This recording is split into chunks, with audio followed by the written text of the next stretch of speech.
ఆశ్చర్యకరుడైన దేవునికి స్తోత్రములు. ప్రభువు నామములో మీకు వందనములు. 2026 జూలై 11వ తారీఖు ఏర్పరచబడిన దైవవాక్యం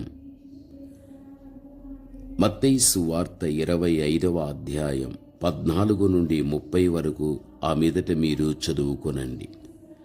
ఇందులో తాను ఇచ్చిన వాటిని గురించి దేవుడు లెక్క అడుగుతాడు అని ఈ వాక్యంలో మనము చూడగలం.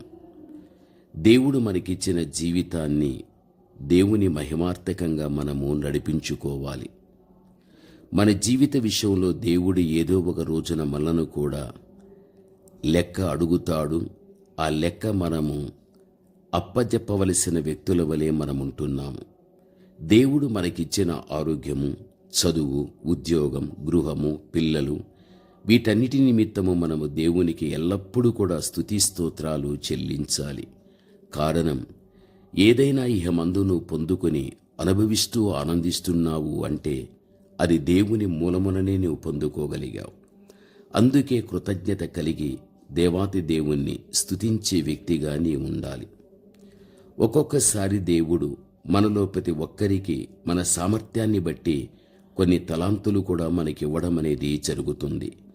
ఆ తలాంతులను ఉపయోగించటానికి అవకాశాలు కూడా దేవుడు మనకివ్వడం జరుగుతుంది. దేవుడు మనకిచ్చిన తలాంతులను, అవకాశాలను మనము ఉపయోగించే వ్యక్తులుగా మనం ఉండాలి. ఒకవేళ మనం ఉపయోగించుకోలేకపోతే దేవుని నోట నుండి వచ్చే మాట శపింపబడిన వారలారా అనే మాట రాగలుగుతుంది. అది దైవ వాక్యంలోనే మనము చూడగలం. ప్రభువునందు ప్రియమైన వారలారా, యజమానుడు తన దాసుల్ని పిలిపించి ఒకనికి 5, మరొకరికి 2, మరొకరికి 1 ఈ తలాంతులను ఇవ్వడం మనం చూస్తున్నాం. వారి సామర్థ్యాన్ని బట్టి వారు దానిని వ్యాపారం చేసి అంతకంతకు దాన్ని వృద్ధిలోనికి వారు తీసుకుని రావాలి. అయితే తలాంతులు ఇచ్చిన యజమాను దూరదేశానికి వెళ్ళి ఆ తర్వాత వారిని పిలిపించి వారికిచ్చిన తలాంతుల గురించి లెక్క అడగడం మనం చూస్తూ ఉన్నాం. మొదట 2 తమ తలాంతులతో వ్యాపారం చేసి రెట్టింపు లాభాన్ని చూపించగలిగారు. అయితే 3వ వాడు మాత్రం తనకివ్వబడిన 1 తలాంతును ఉపయోగించకుండా భూమిలో దాచి ఉంచాడు. అప్పుడు ఆ యజమాని మొదటి 2 గురించి సంతోషించి వారిని ఇంకా ఎక్కువగా హెచ్చించగలిగాడు. 3వ వాడు తనకిచ్చిన తలాంతులను ఉపయోగించనందుకు కోపపడి వెలుపలికి త్రోసివేసినట్లుగా వాక్యంలో మనము చూడగలము. దేవుడు ఈ భూమి మీద మనకు ఒక చక్కని జీవితాన్ని ఇవ్వగలిగాడు. ఎవరి సామర్థ్యాన్ని బట్టి వారికి కొన్ని తలాంతులు కూడా దేవుడు ఇవ్వగలిగాడు. దేవుడు మనకిచ్చిన తలాంతులను, అవకాశాలను మనం ఎప్పుడైతే ఉపయోగించుకోవడం అన్నది జరగగలుగుతుందో అప్పుడు తప్పనిసరిగా ఆ పరమతండ్రిని మనము సంతోషపెట్టేవారుగా కాగలుగుతాం. దేవుడిచ్చిన తలాంతులు పొందుకున్నటువంటి మనం ఆయనిచ్చిన అవకాశాన్ని ఎప్పుడైతే మనం దుర్వినియోగం చేసి ఏమందు మనం చనిపోవడం జరుగుతుందో అప్పుడు ఆ దేవాతి దేవుడు సింహాసనం మీద మనము కూడా తీర్పులో నిలబడినప్పుడు మనలను దేవుడు లెక్క అడగడం అనేది జరగగలుగుతుంది.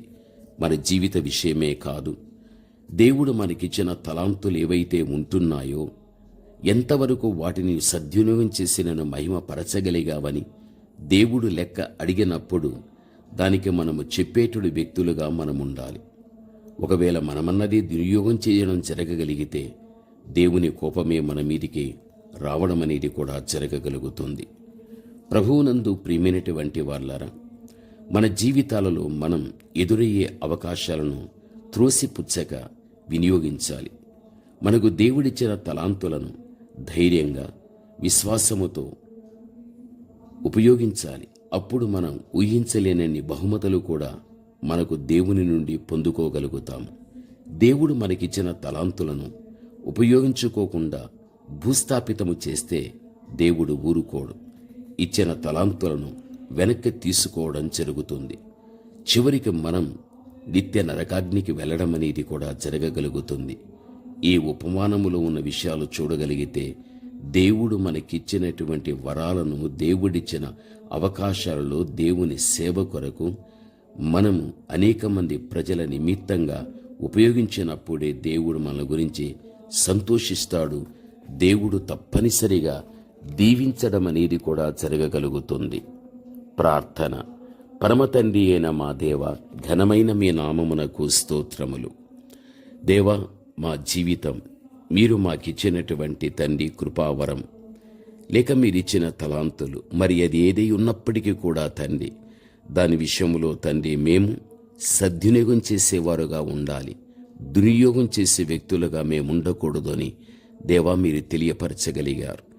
మా జీవితములో తప్పనిసరిగా ఒక రోజున ప్రతి దానిని బట్టి దేవునికి లెక్క అప్పజెప్పవలసిన పరిస్థితి ఉంది అని ప్రభా గ్రహించిన వారమై మీ ఎడల భయము కలిగి బ్రతికేటువంటి ఆ కృపను మీరు మాకు చూపండి. యేసయ్య నామములో ప్రార్థన చేస్తున్నాము తండ్రి. ఆమేన్.